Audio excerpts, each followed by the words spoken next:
Hi hello welcome back to my channel. ಎಲ್ಲರೂ ಹೇಗಿದ್ದೀರಾ?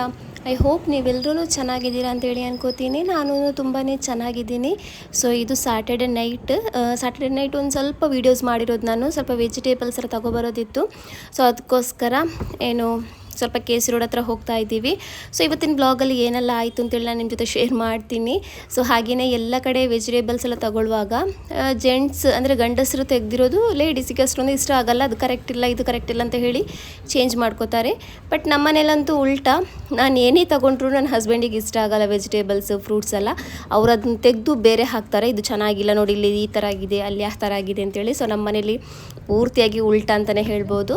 So ಇದು ನೆಕ್ಸ್ಟ್ ಡೇ ಅಂದರೆ ಸಂಡೇ ಮಾರ್ನಿಂಗ್. ಮಕ್ಕಳಿಗೆ ಗೊತ್ತಿದೆ ಅಲ್ವಾ, ಸಂಡೇ ಮದ್ರಸೆ ಇರುತ್ತೆ. ಸೊ ತುಂಬ ದಿವಸ ಆಯಿತು ನನ್ನ ಮಗಳೂ ಮದ್ರಸಕ್ಕೆ ಹೋಗಿಲ್ಲ, ಹುಷಾರಿಲ್ಲ ಅಂತೇಳಿ. ಸೊ ಇವತ್ತು ಹೋಗ್ತೀನಿ ಅಂತ ಹೇಳಿದ್ಲು, ತುಂಬ ರಜೆ ಆಗಿದೆ, ನಾನು ಹೋಗ್ತೀನಿ ಅಂತೇಳಿ. ಸೊ ಅದಕ್ಕೋಸ್ಕರ ಇವತ್ತು ಅವಳನ್ನ ಕಳಿಸ್ತಾ ಇದ್ದೀನಿ, ಹೋಗ್ಲಿ ಅಂತೇಳಿ. ಒಂದು ಗಂಟೆ 1.5 ಗಂಟೆ ಟೈಮ್ ಅಲ್ವಾ, ಸೊ ಬೇಗ ಹೋಗಿ ಬರ್ತಾಳೆ ಅಂತೇಳಿ. ಸೊ ಇವಾಗ ಅವಳನ್ನ ಮದ್ರಸಕ್ಕೆ ಕಳಿಸ್ತಾ ಇದ್ದೀನಿ. ಯಾವತ್ತು ಬೈತು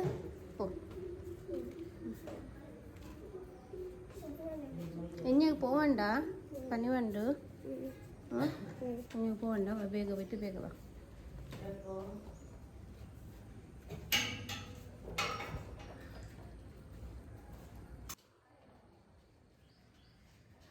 ರಜಾ ಮಾಡಿದರೆ ಜಾಸ್ತಿ ಹೋಮ್ವರ್ಕ್ ಎಲ್ಲ ಸಿಗುತ್ತಲ್ವ, ಎಲ್ಲನೂ ಒಂದೇ ಸಲ ಮಾಡಬೇಕಲ್ವ ಅಂತೇಳಿ ಪಾಪ ಹೆದ್ರಿ ಮದ್ರಸಕ್ಕೆ ಹೋಗ್ತಾ ಇದ್ದಾಳೆ. ಸೊ ಬೆಳಿಗ್ಗೆ ಒಂದು ಸ್ವಲ್ಪ ಲೈಟಾಗಿ ಮಳೆ ಬಂದಿತ್ತು, ಇವಾಗ ಬರ್ತಾ ಇಲ್ಲ. ಆದ್ರೂ ಕೊಡೆ ತಗೊಂಡು ಹೋಗ್ತಾ ಇದ್ದಾಳೆ. ಅವಳಿಗೆ ಕೊಡೆ ತಗೊಂಡು ಹೋಗೋದಕ್ಕೆ ಒಂದು ರೀಸನ್ ಸಿಕ್ಕಿದ್ರೆ ಸಾಕಷ್ಟೇ. ಸೊ ಇವಾಗ ಕೆಳಗಡೆ ಒಂದು ಮಗು ಇದೆ, ಸೊ ಅಲ್ಲೂ ವೆಯ್ಟ್ ಮಾಡ್ತಾ ಇದ್ದಾಳೆ ಅವಳನ್ನ, ಒಟ್ಟಿಗೆ ಹೋಗೋಣ ಅಂತೇಳಿ. ಸೊ ಇವಾಗ ಅವಳು ಮದ್ರಸಕ್ಕೆ ಹೋಗಿದ್ದಾಳೆ. ಹಾಗೆಯೇ ನಿನ್ನೆ ರಾತ್ರಿ ತಗೊಬಂದಿದ್ನಲ್ಲ, ಅಂದರೆ ಸ್ಯಾಟರ್ಡೆ ನೈಟ್ ತಗೊಬಂದಿದ್ನಲ್ಲ ವೆಜಿಟೇಬಲ್ಸ್ ಎಲ್ಲ, ಸೊ ಅದನ್ನೆಲ್ಲ ನಾನು ಜೋಡಿಸಿ ಇಟ್ಟಿಲ್ಲ ರಾತ್ರಿ. ಸ್ವಲ್ಪ ಫ್ರಿಜ್ಜೆಲ್ಲ ಕ್ಲೀನ್ ಮಾಡಿನೇ ಇಟ್ಕೊಳ್ಳೋಣ ಅಂತೇಳಿ. ಸೊ ಅದಕ್ಕೋಸ್ಕರ ಇವಾಗ ಬೆಳಿಗ್ಗೆ ಅಂದರೆ ಅವಳು ಮದ್ರಸಕ್ಕೆಲ್ಲ ಹೋಗಿ ಆದಮೇಲೆ ಇವಾಗ ಅದನ್ನೆಲ್ಲ ಕ್ಲೀನ್ ಮಾಡಿ ಜೋಡಿಸಿ ಇಡ್ತಾ ಇದ್ದೀನಿ. ಟೊಮೆಟೊ ಹಣ್ಣು ಎಲ್ಲ ಕ್ಲೀನಾಗಿಯೇ ಇತ್ತು, ಒಂದೊಂದು ಮಾತ್ರ ಸ್ವಲ್ಪ ಗಲೀಜು ಸರಿ ಇತ್ತಲ್ವ. ಸೊ ಅದನ್ನೆಲ್ಲ ಸ್ವಲ್ಪ ಕ್ಲೀನ್ ಮಾಡಿ ಇಡ್ತಾ ಇದ್ದೀನಿ. ಎಷ್ಟೇ ಆದರೂ ನಾವು ಯೂಸ್ ಮಾಡ್ಕೊಳ್ಳುವಾಗ ವಾಶ್ ಮಾಡೇ ಮಾಡ್ತೀವಿ. ಸೊ ಹಾಗಾಗಿ ಇವಾಗ ನಾನು ವಾಶ್ ಮಾಡಿ ಇಟ್ಟಿಲ್ಲ, ಸ್ವಲ್ಪ ಜಾಸ್ತಿ ಗಲೀಜಾಗಿರೋದು ಮಾತ್ರ ಸ್ವಲ್ಪ ವಾಶ್ ಮಾಡಿ ಇಟ್ಟಿದ್ದೀನಿ. ಹಾಗೆಯೇ ಇಲ್ಲಿ ಕೊತ್ತಂಬರಿ ಸೊಪ್ಪೆಲ್ಲ ಪ್ಲಾಸ್ಟಿಕ್ ಕವರಲ್ಲಿ ಹಾಕಿ ಈ ಥರ ಫೋಲ್ಡ್ ಮಾಡಿ ಇಟ್ಕೋತಾ ಇದ್ದೀನಿ. ಕೊತ್ತಂಬರಿ ಸೊಪ್ಪು, ಪುದೀನ ಸೊಪ್ಪೆಲ್ಲ ನನಗೆ ಏನಿಲ್ಲ ಅಂದ್ರೂ ಕೊತ್ತಂಬರಿ ಸೊಪ್ಪು, ಪುದೀನ ಸೊಪ್ಪು ಮನೆಯಲ್ಲಿ ಸ್ಟಾಕ್ ಇರಬೇಕು. ಪುದೀನ ಸೊಪ್ಪು ಒಂದೊಂದು ಸಲ ಇರಲ್ಲ, ಅಷ್ಟೊಂದು ಯೂಸ್ ಆಗಲ್ಲ. ಬಟ್ ಕೊತ್ತಂಬರಿ ಸೊಪ್ಪಂತೂ ಬೇಕೇ ಬೇಕು, ಅದಕ್ಕೋಸ್ಕರ ಜಾಸ್ತಿನೇ ತಗೊಬರ್ತೀನಿ. ಸ್ವಲ್ಪ ಆದ್ರೂ ಎಷ್ಟು ಬೇಗ ಖಾಲಿ ಆಗುತ್ತೆ ಅಂದರೆ ಅಷ್ಟು ಬೇಗ ಖಾಲಿ ಆಗುತ್ತೆ. ಎಲ್ಲ ರೆಸಿಪಿಗೂ ನಾನು ಕೊತ್ತಂಬರಿ ಸೊಪ್ಪನ್ನು ಯೂಸ್ ಮಾಡೇ ಮಾಡ್ತೀನಿ. ಸೊ ಹಾಗಾಗಿ ಬೇಗನೆ ಖಾಲಿ ಆಗುತ್ತೆ. ಇಷ್ಟು ತಗೊಬಂದ್ರೂ 1 ವೀಕ್ ಬರಲ್ಲ ನನಗೆ, ಒಂದು ವಾರದಲ್ಲಿ 2 ಸಲ ಆದರೂ ನಾನು ತರಿಸ್ತೀನಿ. ಸೊ ಹಾಗೆಯೇ ಸ್ವಲ್ಪ ಕ್ಯಾಪ್ಸಿಕಮ್, ಆಮೇಲೆ ನಿಂಬೆ ಹಣ್ಣೆಲ್ಲ ಇತ್ತು, ಅದನ್ನು ಒಂದು ಡಬ್ಬಕ್ಕೆ ಹಾಕಿ ಇಲ್ಲಿ ಇಟ್ಟಿದ್ದೀನಿ. ಹಾಗೆಯೇ ಇಲ್ಲಿ ಹಸಿರು ಮೆಣಸಿನ್ಕಾಯಿ ಇತ್ತು, ಸೊ ಅದನ್ನು ಇಲ್ಲಿ ಕ್ಲೀನ್ ಮಾಡಿ ಡಬ್ಬಕ್ಕೆ ಹಾಕಿ ಇಡೋಣ ಅಂತೇಳಿ ಇವಾಗ ಇಲ್ಲಿ ಕ್ಲೀನ್ ಮಾಡ್ಕೋತಾ ಇದ್ದೀನಿ. ಹಾಗೆಯೇ ಯಾಕೆ ಅಂತೇಳಿ ಗೊತ್ತಿಲ್ಲ, ನನ್ನ ವೀಡಿಯೋಸ್ಗೆ ಯಾವುದೇ ಸಬ್ಸ್ಕ್ರೈಬರ್ಸೇ ಆಗ್ತಾಯಿಲ್ಲ. ಯಾಕೆ ಫ್ರೆಂಡ್ಸ್, ಏನಾದರೂ ಪ್ರಾಬ್ಲಮ್ ಇದೆಯಾ ವೀಡಿಯೋಸಲ್ಲಿ, ಅಥವಾ ಏನೂ ಇಷ್ಟ ಆಗ್ತಾ ಇಲ್ವಾ ವೀಡಿಯೋ, ಅಥವಾ ಜಾಸ್ತಿ ಜನರ ಹತ್ರ ಯೂಟ್ಯೂಬ್ ನನ್ನ ವೀಡಿಯೋನ ಸಜೆಸ್ಟ್ ಮಾಡ್ತಾ ಇಲ್ವೋ ಗೊತ್ತಿಲ್ಲ. ಸಬ್ಸ್ಕ್ರೈಬರ್ಸೇ ಆಗ್ತಾಯಿಲ್ಲ ತುಂಬಾ. ಅದೊಂದು ವೀಡಿಯೋ ನಂದು ಸ್ವಲ್ಪ ವೈರಲ್ ಆಗಿತ್ತು. ವೈರಲ್ ಅಂದರೆ ಸ್ವಲ್ಪ ನನಗೆ ಜಾಸ್ತಿ ವ್ಯೂಸ್ ಬಂದಿತ್ತು. ಅದೊಂದು ಹಾಸ್ಪಿಟಲಿದು ವೀಡಿಯೋಸ್ ಹಾಕಿದ್ದೆ. ಸೊ ಅದರಲ್ಲಿ ನನಗೆ ಆಲ್ಮೋಸ್ಟ್ 40-45 ಸಬ್ಸ್ಕ್ರೈಬರ್ಸ್ ಬರೀ ಒಂದು ವೀಡಿಯೋಕ್ಕೇ ಬಂದಿರೋದು. ಆಮೇಲೆ ಬರ್ತಾನೆ ಇಲ್ಲ. ಒಂದು ಜಾಸ್ತಿ ಆದರೆ 2 ಕಮ್ಮಿ ಆಗುತ್ತೆ. ಮೊನ್ನೆಯಿಂದನೂ ಬರೀ 86 ಇದೆ. 86ಇಂದ 85-86 ಈ ಥರನೇ 4-5 ಸಲ ಆಯಿತು. ಯಾಕೆ ಅಂತೇಳಿ ಗೊತ್ತಿಲ್ಲ, ಸಬ್ಸ್ಕ್ರೈಬ್ ಮಾಡ್ತಾ ಇಲ್ಲ ಯಾಕೆ ಅಂತೇಳಿ. ಆದ್ರೂ ಅರ್ಥ ಆಗುತ್ತೆ, ನಾವೂ ಎಲ್ರದ್ದು ಚಾನಲ್ನ ಸಬ್ಸ್ಕ್ರೈಬ್ ಮಾಡ್ಕೊಳ್ಳಲ್ಲ. ಯಾರ್ದು ಇಷ್ಟ ಆಗುತ್ತೋ ಅವ್ರದ್ದೇ ಸಬ್ಸ್ಕ್ರೈಬ್ ಮಾಡ್ಕೊಳ್ಳೋದು. ಹಾಗೇನೇ ಆಗಿರ್ಬೋದು, ನನ್ನ ವೀಡಿಯೋ ಕೆಲವ್ರಿಗೆ ಇಷ್ಟ ಆಗುತ್ತೆ, ಕೆಲವ್ರಿಗೆ ಇಷ್ಟ ಆಗಲ್ಲ. ಎಲ್ಲರೂ ಒಂದೇ ಥರ ಇರಲ್ವಲ್ಲ, ಒಬ್ಬೊಬ್ಬರು ಒಂದೊಂದು ಮೈಂಡ್ ಸೆಟ್ಟಲ್ಲಿ ಇರ್ತಾರೆ, ಒಬ್ಬೊಬ್ರದ್ದು ಒಂದೊಂದು ಥರ ಮೈಂಡ್ ಸೆಟ್. ಒಬ್ಬರಿಗೆ ಆ ಥರ ವೀಡಿಯೋಸ್ ಇಷ್ಟ ಆದರೆ ಇನ್ನೊಬ್ಬರಿಗೆ ಇನ್ನೊಂದು ಥರದ ವೀಡಿಯೋಸ್ ಇಷ್ಟ ಆಗುತ್ತೆ. ಸೊ ಹಾಗಾಗಿ ಅನಿಸುತ್ತೆ ನನ್ನ ವೀಡಿಯೋ ಕೆಲವ್ರಿಗೆ ಇಷ್ಟ ಆಗಲ್ಲ, ಕೆಲವ್ರಿಗೆ ಇಷ್ಟ ಆಗುತ್ತೆ. ಇಷ್ಟ ಆಗೋರು ಸಬ್ಸ್ಕ್ರೈಬ್ ಮಾಡ್ತಾ ಇರ್ಬೋದು ಅಂತೇಳಿ. ಅಂದರೆ ಇನ್ಸ್ಟಾಗ್ರಾಮ್ ಥರನೂ ಅಲ್ವಲ್ಲ ಯೂಟ್ಯೂಬು. ಇನ್ಸ್ಟಾಗ್ರಾಮಲ್ಲಿ ಒಂದು ವೀಡಿಯೋ ಸ್ವಲ್ಪ ವೈರಲ್ ಆದರೆ ಸಾಕು, ಎಷ್ಟು ಬೇಕಾದರೂ ಫಾಲೋವರ್ಸ್ ಆಗುತ್ತೆ. ವೀಡಿಯೋ ಇಷ್ಟ ಆಗೋದಿದ್ರೂ ಫಾಲೋವರ್ಸ್ ಅಂತೂ ಆಗುತ್ತೆ. ಬಟ್ ಯೂಟ್ಯೂಬಲ್ಲಿ ಆ ಥರ ಅಲ್ಲ. ಯೂಟ್ಯೂಬಲ್ಲಿ ಒಂದು ಸಬ್ಸ್ಕ್ರೈಬರ್ಸ್ ಜಾಸ್ತಿ ಆದ್ರೂ ನಂಗೆ ಅವತ್ತಿನ ದಿವಸ ನಂದು ಡೇ ಆಯಿತು ಅಂತಲೇ ಹೇಳ್ಬೋದು. ಆ ಥರ ಫೀಲ್ ಆಗುತ್ತೆ. ಒಂದು ಸಬ್ಸ್ಕ್ರೈಬರ್ ಆದರೆ ಅಲ್ಹಮ್ದುಲಿಲ್ಲ, ಒಂದು ಸಬ್ಸ್ಕ್ರೈಬರ್ಸ್ ಆಯ್ತಲ್ವ ಅಂತೇಳಿ ಆ ಥರ ಫೀಲ್ ಆಗುತ್ತೆ.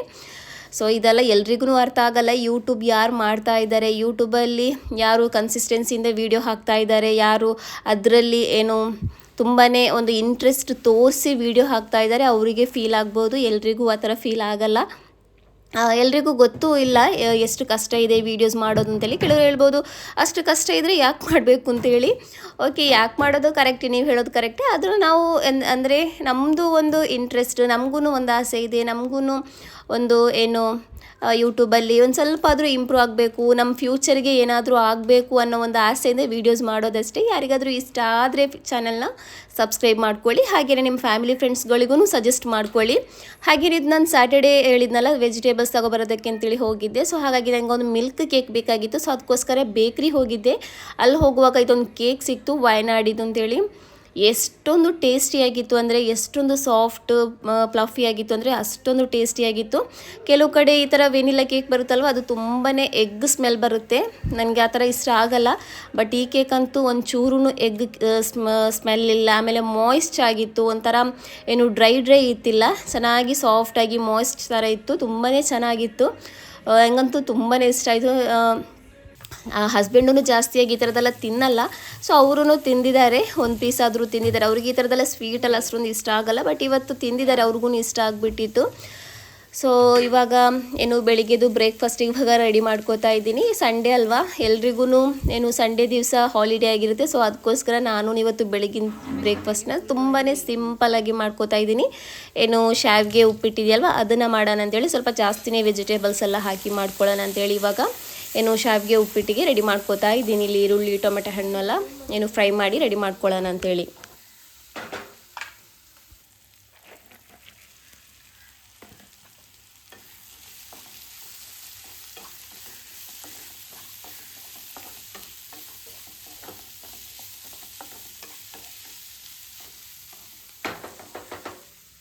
ಸ್ನ್ಯಾಕ್ಸ್ ಕೊಂಡ್ಕೊಂಡ್ರು ಎಂದು ಹತ್ರ ನಲ್ಲುಂಡು ಸ್ನ್ಯಾಕ್ಸ್ ಬಿಡಂದೆ ಬೇಡ ಬೆನಿಕ್ಕಿಪ್ಪ ಬೇಂಡದ್ದು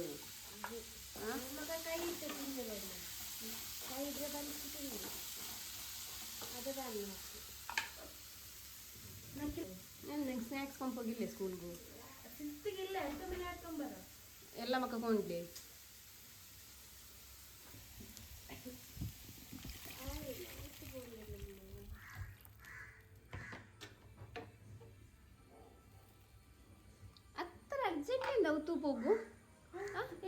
ನನ್ನ ಚಿಕ್ಕ ಮಗಳಾದರೂ ಸ್ವಲ್ಪ ಹೊತ್ತಾದರೂ ಮನೇಲಿ ಕೂತ್ಕೋತಾಳೆ. ಅಂದರೆ ನಮ್ಮ ಮನೆಯಲ್ಲಿ ನನ್ನ ದೊಡ್ಡ ಮಗಳಿಗಂತೂ ಏನು ಮನೇಲಿ ರಜೆ ಸಿಕ್ಕಿದ್ರೆ ಸಾಕು ಅಮ್ಮನ ಮನೆಗೆ ಓಡೋದೆ. ಇವಾಗ ನಿನ್ನೆ ರಾತ್ರಿ ಅಮ್ಮನ ಮನೆಯಲ್ಲೇ ಮಲಗಿರೋದು. ಸ್ಯಾಟರ್ಡೆ ನೈಟ್ ಅಂತೂ ಅಮ್ಮನ ಮನೆಯಲ್ಲೇ ಮಲಗ್ತಾಳೆ. ಬೆಳಿಗ್ಗೆ ಮದ್ರಸಕ್ಕೆ ಹೋಗಿ ಆದಮೇಲೆ ಇಲ್ಲಿಗೆ ಬರ್ತಾಳೆ. ಇವಾಗ ಇಲ್ಲಿ ಸ್ನಾನ ಎಲ್ಲ ಮಾಡಿ ಏನು ಎಲ್ಲ ರೆಡಿಯಾಗಿ ಅಮ್ಮನ ಮನೆಗೆ ಹೋಗೋದಕ್ಕೆ ಹೊರಟಿದ್ದಾಳೆ. ಸೊ ಹಾಗೆ ಇವತ್ತು ಸಂಡೇ ಅಲ್ವಾ, ಸ್ವಲ್ಪ ಕ್ಲೀನಿಂಗ್ ಎಲ್ಲ ಸ್ವಲ್ಪ ಮಾಡೋಣ ಅಂತೇಳಿ ಇವಾಗ ಕ್ಲೀನಿಂಗ್ ಮಾಡ್ಕೋತಾ ಇದ್ದೀನಿ. ಸೊ ಈ ಥರ ನಾನು ಪರ್ದೆ ಹಾಕಿರೋದ್ರಿಂದ ಎಷ್ಟೊಂದು ಹೆಲ್ಪ್ ಆಗಿತ್ತು ಅಂದರೆ, ಇಲ್ಲಿ ಮೇಲ್ಗಡೆ ಇವಾಗ ಇಟ್ಟಿದ್ನಲ್ಲ, ಈ ಸಾಮಾನೆಲ್ಲ ಕೆಳಗಡೆ ಇತ್ತು. ಸೊ ಆ ಪರ್ದೆ ಹಾಕಿರೋದ್ರಿಂದ ಎಲ್ಲನೂ ಕವರ್ ಆಗುತ್ತೆ, ಒಂಥರ ಚೆನ್ನಾಗಿ ಕಾಣಿಸುತ್ತೆ. ಇಲ್ಲಾಂದರೆ ಏನು ಗೊತ್ತಾ, ಏನು ಎಲ್ಲ ಮುಂದ್ಗಡೆನೇ ಕಾಣಿಸುವಾಗ ಹೊರಗಡೆಯಿಂದ ಒಳಗಡೆ ಬರುವಾಗ ಯಾರಾದರೂ ಮುಂದ್ಗಡೆನೇ ಕಾಣಿಸುತ್ತೆ. ಸೊ ನೋಡಿ ಇವಾಗ ಎಲ್ಲ ಈ ಪರ್ದೆ ಒಳಗಡೆ ಏನು ಗಾಯಬಾಗ್ಬಿಟ್ಟಿದೆ. ತುಂಬಾ ಚೆನ್ನಾಗಿ ಕಾಣಿಸುತ್ತೆ. ನಾನ್ ಮಾಡ್ಯುಲರ್ ಕಿಚನ್ ಆದರೆ ಈ ಥರ ಮಾಡಿ ತುಂಬಾ ಚೆನ್ನಾಗಿ ಕಾಣಿಸುತ್ತೆ. ನೋಡಿ ಇವಾಗ ಇದ್ರ ಒಳಗಡೆ ಎಷ್ಟೊಂದು ಪಾತ್ರೆಗಳಿದ್ದಾವೆ. ಬಟ್ ಹೊರಗಡೆಯಿಂದ ಏನೂ ಕಾಣಿಸಲ್ಲ, ಚೆನ್ನಾಗೇ ಕಾಣಿಸುತ್ತೆ ಈ ಥರ ಪರ್ದೆ ಹಾಕೋದ್ರಿಂದ. ಏನು ನಮ್ಮದೆಲ್ಲ ನಾನ್ ಮಾಡ್ಯುಲರ್ ಕಿಚನ್ ಅಲ್ವಾ, ಸೊ ಹಾಗಾಗಿ ಈ ಥರ ಹಾಕಿರೋದ್ರಿಂದ ತುಂಬಾ ಚೆನ್ನಾಗಿ ಕಾಣಿಸುತ್ತೆ ಕಿಚನ್. ಸೊ ಹಾಗೆಯೇ ಇವತ್ತು ಜಾಸ್ತಿಯಾಗಿ ಸಂಡೇ ಹಸ್ಬೆಂಡ್ ಮಟನ್ನೇ ತಗೊಬರೋದು. ಬಟ್ ಇವತ್ತು ಏನು ಫ್ರಾನ್ಸ್ ಇದೆಯಲ್ವ, ಅದನ್ನು ತಗೊಬಂದಿದ್ದಾರೆ. ಒಂದೊಂದು ಸೈಜಲ್ಲಿ ಸ್ವಲ್ಪ ದೊಡ್ಡದಿದೆ, ಒಂದೊಂದು ಸ್ವಲ್ಪ ಚಿಕ್ಕದಿದೆ. ಬರೀ ಇಷ್ಟಕ್ಕೇ 450 ರೂಪೀಸ್ ಕೊಟ್ಟು ತಗೊಬಂದಿದ್ದಾರೆ. ಒಂದು ಚೂರೇ ಇದೆಯಾ, ಅದೇ ನಾನು ಹೇಳ್ತಾ ಇದ್ದೀನಿ, ಯಾರಿಗೆ ಸಾಕಾಗುತ್ತೆ, ಯಾರಿಗೆ ಕೊಡೋದು, ಹೇಗೆ ತಿನ್ನೋದು ಅಂತೇಳಿ. ಬಟ್ ದೊಡ್ಡ ಸೈಜ್ ಆಗಿರೋದ್ರಿಂದ ಏನು ಮಾಡಿದೆ ಅಂದರೆ, ಒಂದನ್ನೇ 3 ದೊಡ್ಡದಿತ್ತಲ್ವ ಅದನ್ನೆಲ್ಲ 3 ಕಟ್ ಮಾಡಿದ್ದೀನಿ. ಸ್ವಲ್ಪ ನಾರ್ಮಲ್ ಸೈಜ್ ಇದು ಒಂದನ್ನು 2 ಕಟ್ ಮಾಡಿದ್ದೀನಿ.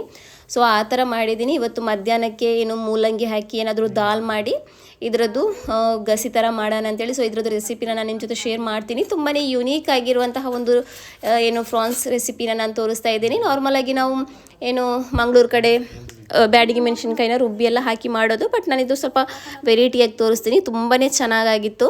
ಸೊ ಇಲ್ಲಿ ನಾನು ನನ್ನ ಕೈಗೆ ಅದರದ್ದು ಮುಳ್ಳೆಲ್ಲ ಚುಚ್ತಾ ಇತ್ತು ಅಂತೇಳಿ ಹಸ್ಬೆಂಡ್ ಕೈಯಲ್ಲಿ ಕೊಟ್ಟಿದ್ದೆ ಕ್ಲೀನ್ ಮಾಡೋದಕ್ಕೆ ಅಂತೇಳಿ. ಬಟ್ ಹಸ್ಬೆಂಡ್ ಅವ್ರ ಕೈಯಲ್ಲಿ ಕೊಟ್ಟರು, ಅವಾಗ ಒಂದು ಚೂರೂ ಕ್ಲೀನ್ ಮಾಡೋದಕ್ಕೇ ಗೊತ್ತಿಲ್ಲ ಈ ಫಿಶ್. ಸೊ ಇವಾಗ ಅದನ್ನು ರಿಟರ್ನ್ ನಾನೇ ಕ್ಲೀನ್ ಮಾಡ್ಕೊಳ್ಳೋಣ ಅಂತೇಳಿ ಅವ್ರ ಕೈಯಿಂದ ತಗೊಂಡು ಇವಾಗ ನಾನೇ ಕ್ಲೀನ್ ಮಾಡ್ಕೋತಾ ಇದ್ದೀನಿ ಇಲ್ಲಿ.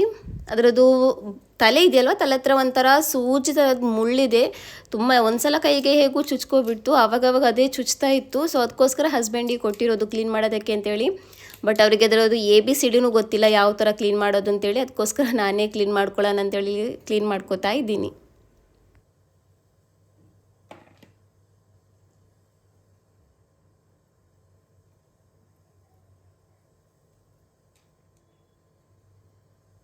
ಈ ಫ್ರಾನ್ಸ್ ಇದೆಯಲ್ವ, ಅದ್ರ ಹಿಂದ್ಗಡೆ ಹತ್ರ ಬೆನ್ನು ಥರ ಇರುತ್ತಲ್ವ, ಅಲ್ಲಿ ಒಂಥರ ಬ್ಲ್ಯಾಕ್ ಥರದ್ದು ಲೈನ್ಸ್ ಥರದ್ದು ಇರುತ್ತೆ. ಅದನ್ನು ತೆಗಿಬೇಕು ಅಂತ ಹೇಳ್ತಾರೆ. ಸೊ ಅದಕ್ಕೋಸ್ಕರ ನಾನು ಎಲ್ಲದರಲ್ಲೂ ತೆಗಿತೀನಿ. ಬಟ್ ಅದು ಏನು ಅಂತೇಳಿ ನನಗೆ ಇಷ್ಟರ ತನಕ ಗೊತ್ತೇ ಇಲ್ಲ. ಯಾರಿಗಾದರೂ ಗೊತ್ತಿದ್ರೆ ಪ್ಲೀಸ್ ಕಮೆಂಟ್ ಮಾಡಿ ಹೇಳಿ ಅದು ಏನು ಅಂತೇಳಿ. ಸೊ ಹಾಗೆಯೇ ಇಲ್ಲಿ ನೋಡಿ ಫ್ರಾನ್ಸನ್ನು ನಾನು ಕಟ್ ಮಾಡಿ ತಗೊಂಡಿದ್ದೀನಿ. ಒಂದೊಂದು ಹಾಕಿದರೆ ಎಲ್ಲೂ ಯಾರಿಗೂ ಸಾಕಾಗಲ್ಲ ಅಂತೇಳಿ ಕಟ್ ಮಾಡಿ ತಗೊಂಡಿದ್ದೀನಿ. ಸೊ ಹಾಗೆಯೇ ಇವತ್ತಿನ ರೆಸಿಪಿಗೆ ನಾನಿಲ್ಲಿ ಫಸ್ಟ್ ಒಂದು ಪಾತ್ರೆಗೆ ಎಣ್ಣೆನ ಹಾಕ್ಕೊಂಡಿದ್ದೀನಿ. ಎಣ್ಣೆನ ಹಾಕಿ ನಾನಿಲ್ಲಿ ಸ್ವಲ್ಪ ಈರುಳ್ಳಿನ ಹಾಕಿ ಫ್ರೈ ಮಾಡ್ಕೊಳ್ಳೋಣ ಅಂತೇಳಿ. ಸೊ ಆಮೇಲೆ ಇದಕ್ಕೆ ಸ್ವಲ್ಪ ಶುಂಠಿ, ಸ್ವಲ್ಪ ಏನು ಬೆಳ್ಳುಳ್ಳಿ, ಸೋಂಪು, ಜೀರಿಗೆ, ಪೆಪ್ಪರ್ ಕಾಳು ಇದೆಯಲ್ವ ಅದನ್ನು ಹಾಕಿ, ಆಮೇಲೆ ಕರ್ಬೇವಿನ ಸೊಪ್ಪು ಇದೆಯಲ್ವ ಅದನ್ನು ಹಾಕಿ ನಾನು ಇದನ್ನು ಚೆನ್ನಾಗಿ ಫ್ರೈ ಮಾಡ್ಕೋತೀನಿ. ಏನು ಬ್ರೌನ್ ಏನಾಗಬೇಕಾಗಿಲ್ಲ, ಸ್ವಲ್ಪ ಚೆನ್ನಾಗಿ ಸಾಫ್ಟ್ ಆದರೆ ಸಾಕು. ಸೊ ಅಲ್ಲಿ ತನಕ ಇದನ್ನು ಚೆನ್ನಾಗಿ ಫ್ರೈ ಮಾಡ್ಕೊಳ್ಳೋಣ. ತುಂಬಾ ಚೆನ್ನಾಗಾಗುತ್ತೆ. ನಾರ್ಮಲಾಗಿ ನೀವು ಫ್ರಾನ್ಸ್ ಇದು ಮಸಾಲ ಮಾಡ್ತೀರಲ್ವ ಅದಕ್ಕಿಂತ ತುಂಬಾ ಡಿಫ್ರೆಂಟ್ ಆಗಿದೆ. ತುಂಬಾ ಡಿಫ್ರೆಂಟ್ ಆಗಿರೋ ಟೇಸ್ಟೂ ಕೊಡುತ್ತೆ. ಒಂದ್ಸಲ ಇದನ್ನು ಟ್ರೈ ಮಾಡ್ಕೊಂಡು ನೋಡಿ. ಸೊ ಹಾಗೇನು ಇವಾಗ ನೋಡಿ ಇದು ಸ್ವಲ್ಪ ಚೆನ್ನಾಗಿ ಫ್ರೈ ಆಗಿದೆ. ಸೊ ಇವಾಗ ಇದನ್ನು ನಾವು ತಣ್ಣಗಾಗೋದಕ್ಕೆ ಇಡೋಣ. ಸೊ ಇವಾಗ ಇಲ್ಲಿ ಇನ್ನೊಂದು ಪಾತ್ರೆ ತಗೋತಾ ಇದ್ದೀನಿ ನಾನಿಲ್ಲಿ ಇದರದ್ದು ಮಸಾಲ ಮಾಡ್ಕೊಳ್ಳೋದಕ್ಕೆ ಅಂತೇಳಿ. ಇವಾಗ ಅದು ತಣ್ಣಗಾಗೋದಕ್ಕೆ ಇಟ್ಟಿದ್ದೀನಲ್ವ, ಅದನ್ನು ನಾವು ತಣ್ಣಗಾದ್ಮೇಲೆ ಅದನ್ನು ಮಿಕ್ಸಿಲಿ ಹಾಕಿ ಚೆನ್ನಾಗಿ ಪೇಸ್ಟ್ ಮಾಡ್ಕೋಬೇಕು, ನೈಸಾಗಿ ಪೇಸ್ಟ್ ಮಾಡ್ಕೋಬೇಕು. ಸೊ ಅದು ಫಸ್ಟ್ ತಣ್ಣಗಾಗಲಿ, ಅಲ್ಲಿ ತನಕ ಇಲ್ಲಿ ಇನ್ನೊಂದು ಮಸಾಲನ ಮಾಡ್ಕೊಳ್ಳೋಣ. ಸೊ ಇಲ್ಲಿ ಎಣ್ಣೆಗೆ ನಾನಿಲ್ಲಿ ಏನು ಬುರ್ಜಿಗೆ ಕಟ್ ಮಾಡ್ಕೋತೀವಲ್ವ ಆ ಥರ ಈರುಳ್ಳಿನ ಕಟ್ ಮಾಡ್ಕೊಂಡಿದ್ದೀನಿ. ಹಾಗೆಯೇ ಹಸಿರು ಮೆಣಸಿನ್ಕಾಯಿನೂ ಸ್ವಲ್ಪ ಜಾಸ್ತಿನೇ ಕರ್ಬೇವಿನ ಸೊಪ್ಪು ಹಾಕ್ಕೊಂಡಿದ್ದೀನಿ. ಅದನ್ನು ಹಾಕಿ ನಾವಿಲ್ಲಿ ಚೆನ್ನಾಗಿ ಇದನ್ನು ಫ್ರೈ ಮಾಡ್ಕೋಬೇಕು. ಸೊ ಇವಾಗ ಇದು ಚೆನ್ನಾಗಿ ಫ್ರೈ ಆಗಿದೆ. ಇಲ್ಲಿ ನಾನು ಟೊಮೆಟೊ ಹಣ್ಣನ್ನು ಹಾಕ್ಕೋತಾ ಇದ್ದೀನಿ. ಇಲ್ಲಿ ನಾರ್ಮಲ್ ಚಿಕ್ಕ ಸೈಜ್ ಇದ್ದಿದೆಯಲ್ವ, ಅದು 2 ಟೊಮೆಟೊ ಹಣ್ಣನ್ನು ಹಾಕ್ಕೊಂಡಿದ್ದೀನಿ. ಸ್ವಲ್ಪ ಟೊಮೆಟೊ ಹಣ್ಣು ಬೇಗ ಸಾಫ್ಟ್ ಆಗಲಿ ಅಂತೇಳಿ ನಾನಿಲ್ಲಿ ಸ್ವಲ್ಪ ಉಪ್ಪು ಹಾಕ್ಕೋತಾ ಇದ್ದೀನಿ. ಅದನ್ನು ಹಾಕಿ ನಾನು ಚೆನ್ನಾಗಿ ಫ್ರೈ ಮಾಡ್ಕೋತಾ ಇದ್ದೀನಿ. ಸೊ ಇವಾಗ ಇದು ಚೆನ್ನಾಗಿ ಫ್ರೈ ಆಗಿದೆ. ಹಾಗೆಯೇ ಇದನ್ನು ತಣ್ಣಗಾಗಿದೆ. ಇವಾಗ ಇದನ್ನು ನಾವು ಮಿಕ್ಸಿ ಜಾರಿಗೆ ಹಾಕಿ ಚೆನ್ನಾಗಿ ಏನು ಪೇಸ್ಟ್ ಮಾಡ್ಕೊಳ್ಳೋಣ. ಇವಾಗ ಇಲ್ಲಿ ನಾನು ಅದೇ ಈರುಳ್ಳಿ ಟೊಮೆಟೊ ಹಣ್ಣಿದು ಪೇಸ್ಟ್ ಮಸಾಲ ಇದೆಯಲ್ವ ಅದಕ್ಕೆ ನಾನಿಲ್ಲಿ ಅರಿಶಿನ ಪುಡಿ, ಖಾರದ ಪುಡಿ, ಆಮೇಲೆ ನಾರ್ಮಲ್ ಚಿಲ್ಲಿ ಪೌಡರನ್ನು ಕಾಶ್ಮೀರಿ ಚಿಲ್ಲಿ ಪೌಡರ್ ಹಾಕ್ಕೊಂಡಿದ್ದೀನಿ. ಅದನ್ನು ಹಾಕಿ ನಾನಿಲ್ಲಿ ಏನು ಧನಿಯಾ ಪುಡಿನೂ ಹಾಕ್ಕೊಂಡಿದ್ದೀನಿ. ಅದನ್ನು ಹಾಕಿ ನಾವಿಲ್ಲಿ ಚೆನ್ನಾಗಿ ಇದನ್ನು ಫ್ರೈ ಮಾಡ್ಕೋಬೇಕು. ನಂತರ ಇಲ್ಲಿ ಪೇಸ್ಟ್ ಮಾಡ್ಕೊಂಡಿರುವಂತಹ ಮಸಾಲ ಇದೆಯಲ್ವ ಅದನ್ನು ಹಾಕೋಬೇಕು. ಈ ಟೈಮಲ್ಲಿ ಗ್ಯಾಸ್ ಫ್ಲೇಮ್ನ ಸ್ಲೋ ಮಾಡಿಟ್ಕೊಳ್ಳಿ, ಇಲ್ಲಾಂದರೆ ಮಸಾಲ ಎಲ್ಲ ಸೀದೋಗಿಬಿಡುತ್ತೆ, ಅಂದರೆ ತಳ ಹಿಡ್ಕೊಬಿಡುತ್ತೆ. ಸೊ ಇವಾಗ ಇಲ್ಲಿ ಮಸಾಲ ಹಾಕಿ ಇದನ್ನು ಚೆನ್ನಾಗಿ ಮಿಕ್ಸ್ ಮಾಡ್ಕೋಬೇಕು. ನಂತರ ಇಲ್ಲಿ ಮಸಾಲ ರುಬ್ಬಿರುವಂತಹ ಮಿಕ್ಸಿ ಜಾರ್ ಇದೆಯಲ್ವ ಅದಕ್ಕೇ ಸ್ವಲ್ಪ ನೀರನ್ನು ಹಾಕಿ ನಾನಿಲ್ಲಿ ಮಿಕ್ಸ್ ಮಾಡ್ಕೋತಾ ಇದ್ದೀನಿ. ಸೊ ಇವಾಗ ಇದು ಒಂದು ಕುದಿ ಬಂದರೆ ಸಾಕು. ನಂತರ ಇದಕ್ಕೆ ಫ್ರಾನ್ಸ್ ಹಾಕೊಳ್ಳೋಣ. ಆವಾಗ ಚೆನ್ನಾಗಿ ಬೇಯುತ್ತೆ. ಆವಾಗ ಫ್ರಾನ್ಸೂ ಬೇಯುತ್ತೆ, ಮಸಾಲನೂ ಚೆನ್ನಾಗೇ ಬೇಯುತ್ತೆ. ಇವಾಗ ಇದು ಒಂದು ಕುದಿ ಬಂದಿದೆ. ಸೊ ಇವಾಗ ಇದಕ್ಕೆ ನಾನಿಲ್ಲಿ ಫ್ರಾನ್ಸನ್ನು ಹಾಕೋತಾ ಇದ್ದೀನಿ. ಸೊ ಇದನ್ನು ಹಾಕಿ ಇವಾಗ ನಾವು ಚೆನ್ನಾಗಿ ಮಿಕ್ಸ್ ಮಾಡ್ಕೊಳ್ಳೋಣ.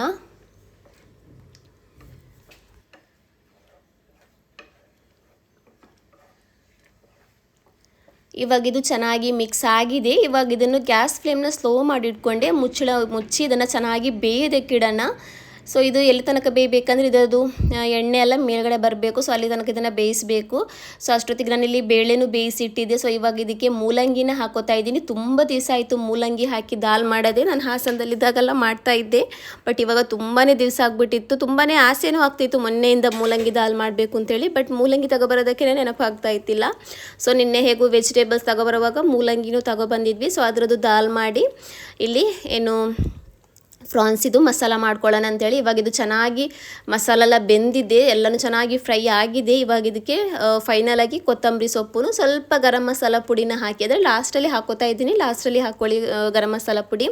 ಸೊ ಅದನ್ನು ಹಾಕಿ ಚೆನ್ನಾಗಿ ಮಿಕ್ಸ್ ಮಾಡಿಕೊಂಡ್ರೆ ಒಳ್ಳೆ ಟೇಸ್ಟಿಯಾಗಿರುವಂತಹ, ಡಿಫ್ರೆಂಟ್ ಆಗಿರುವಂತಹ, ಯುನೀಕ್ ಆಗಿರುವಂತಹ ಏನು ಫ್ರಾನ್ಸ್ ಮಸಾಲ ರೆಡಿ ಆಗುತ್ತೆ. ತುಂಬಾ ಚೆನ್ನಾಗಿ ಬಂದಿತ್ತು, ತುಂಬಾ ಟೇಸ್ಟಿಯಾಗಿತ್ತು. ಸೊ ಒಂದ್ಸಲ ಇದನ್ನು ಟ್ರೈ ಮಾಡ್ಕೊಂಡು ನೋಡಿ. ಫ್ರಾನ್ಸ್ ಸಿಕ್ಕಿದ್ರೆ ಚಿಕ್ಕದು ಫ್ರಾನ್ಸ್ ಬರುತ್ತಲ್ವ ಅದರಲ್ಲೂ ಮಾಡ್ಬೋದು, ದೊಡ್ಡದ್ರಲ್ಲೂ ಮಾಡ್ಬೋದು. ಬಟ್ ಟೇಸ್ಟ್ ಅಂತೂ ಏನು ಅಮೇಝಿಂಗ್ ಆಗಿತ್ತು ಅಂತ ಹೇಳ್ಬೋದು. ತುಂಬಾ ಚೆನ್ನಾಗಾಗಿತ್ತು. ದಾಲ್ ಜೊತೆಗೆ ಏನು ಅದೇ ಮೂಲಂಗಿ ದಾಲನ್ನು ಫ್ರಾನ್ಸ್ ಇದು ಮಸಾಲ. ಸೊ ಇವಾಗ ಮೂಲಂಗಿನೂ ಹಾಕಿ ಬೇಯಿಸಿದ್ದೀನಿ. ಮೂಲಂಗಿದು ದಾಲ್ ಮಾಡ್ಕೊಳ್ಳುವಾಗ ಮೊದಲು ನಾವು ದಾಲ್ನ ಬೇಯಿಸಬೇಕು, ನಂತರ ಮೂಲಂಗಿನ ಹಾಕಿ ಒಂದು ವಿಶಿಲ್ ತಗೊಂಡು ನಂತರ ಇದಕ್ಕೆ ಒಗ್ಗರಣೆ ಕೊಟ್ಟರೆ ಆಯಿತು. ತುಂಬಾ ಚೆನ್ನಾಗಾಗಿತ್ತು. ಸೊ ಇವತ್ತಿನ ಮಧ್ಯಾಹ್ನದ ಲಂಚ್ ಅಂತೂ ತುಂಬಾ ಟೇಸ್ಟಿಯಾಗಿತ್ತು ಅಂತಲೇ ಹೇಳ್ಬೋದು. ಫ್ರಾನ್ಸ್ ಮಸಾಲ, ಅದ್ರ ಜೊತೆಗೆ ಮೂಲಂಗಿ ದಾಲ್, ಅದ್ರ ಜೊತೆಗೆ ಮಾವಿನ ಹಣ್ಣು ತುಂಬಾ ಚೆನ್ನಾಗಿತ್ತು. ಪಪ್ಪಡ ಬೇಕಾಗಿತ್ತು, ಬಟ್ ಪಪ್ಪಡ ಇತ್ತಿಲ್ಲ. ಸೊ ನನಗಂತೂ ಇಷ್ಟ ಆಗಲ್ಲ, ಹಸ್ಬೆಂಡಿಗೆ ಇಷ್ಟ ಪಪ್ಪಡ, ಬಟ್ ನನಗೆ ಇಷ್ಟ ಅಲ್ಲ. ಸೊ ಅದಕ್ಕೋಸ್ಕರ ನಾನು ಪಪ್ಪಡ ಜಾಸ್ತಿಯಾಗಿ ತಗೊಬಂದು ಇಡೋದು ಇಲ್ಲ ಮನೆಯಲ್ಲಿ, ನನಗೊಂದು ಅಷ್ಟೊಂದು ಇಷ್ಟ ಆಗಲ್ಲ ಅಂತೇಳಿ. ಸೊ ಮಧ್ಯಾಹ್ನ ಊಟ ಎಲ್ಲ ಆದಮೇಲೆ ಸ್ವಲ್ಪ ಹೊತ್ತು ಮಲಗಿದ ಮೇಲೆ ಸ್ವಲ್ಪ ಹೊರಗಡೆ ಬಂದು ಕೂತಿದ್ದೆ. ಅಂದರೆ ಮಲಗಿಯೆಲ್ಲ ಎದ್ದಾಗಿದೆ, ಇವಾಗ ಸ್ವಲ್ಪ ಹೊತ್ತು ಹೊರಗಡೆ ಕೂತಿದ್ದೀನಿ. ಸೊ ಹಾಗೆಯೇ ತುಂಬಾ ಆಸೆ ಆಗ್ತಾಯಿತ್ತು. ನನ್ನ ಮಗಳಿಗೂ ಜ್ವರ ಬಂದು ಬಾಯೆಲ್ಲ ಕೆಟ್ಟೋಗ್ಬಿಟ್ಟಿತ್ತು. ಅವಳಿಗೆ ಏನು ತಿಂದ್ರೂ ಏನು ಅಷ್ಟೊಂದು ಇಷ್ಟ ಆಗ್ತಾಯಿಲ್ಲ, ಟೇಸ್ಟ್ ಸಿಗ್ತಾಯಿಲ್ಲ. ಸೊ ಅದಕ್ಕೋಸ್ಕರ ಒಳ್ಳೆ ಸ್ಪೈಸಿಯಾಗಿರುವಂತಹ ನೂಡಲ್ಸ್ ತಗೊಬರೋಣ ಅಂತೇಳಿ KC ರೋಡಿಂದ ತಗೊಬರೋಣ ಅಂತೇಳಿ ಹೋಗ್ತಾಯಿದ್ದೀವಿ. ಹಾಗೆಯೇ ನಿನ್ನೆ ನಮ್ಮಪ್ಪ 1-2 ಮಾವಿನ ಹಣ್ಣು ಕೊಟ್ಟಿದ್ದರು, ಮಲ್ಲಿಕ ಮಾವಿನ ಹಣ್ಣು. ತುಂಬಾ ಸ್ವೀಟಾಗಿತ್ತು, ತುಂಬಾ ಚೆನ್ನಾಗಿತ್ತು. ಸೊ ಅದೂ ನನಗೆ ಬೇಕಾಗಿತ್ತು. ಸೊ ಅದಕ್ಕೋಸ್ಕರ ಅಂದೆ ಹಸ್ಬೆಂಡಿಗೆ ಹೋಗಿ ತಗೊಬರೋಣ ಅಂತೇಳಿ. ಅಪ್ಪನ ಹತ್ರ ಫೋನ್ ಮಾಡಿ ಕೇಳಿದೆ, ನೀವು ಎಲ್ಲಿಂದ ತಗೊಬಂದಿರೋದು ಅಂತೇಳಿ. ಸೊ ಅವರು ಇಲ್ಲಿಂದಂತ ಹೇಳಿದರು.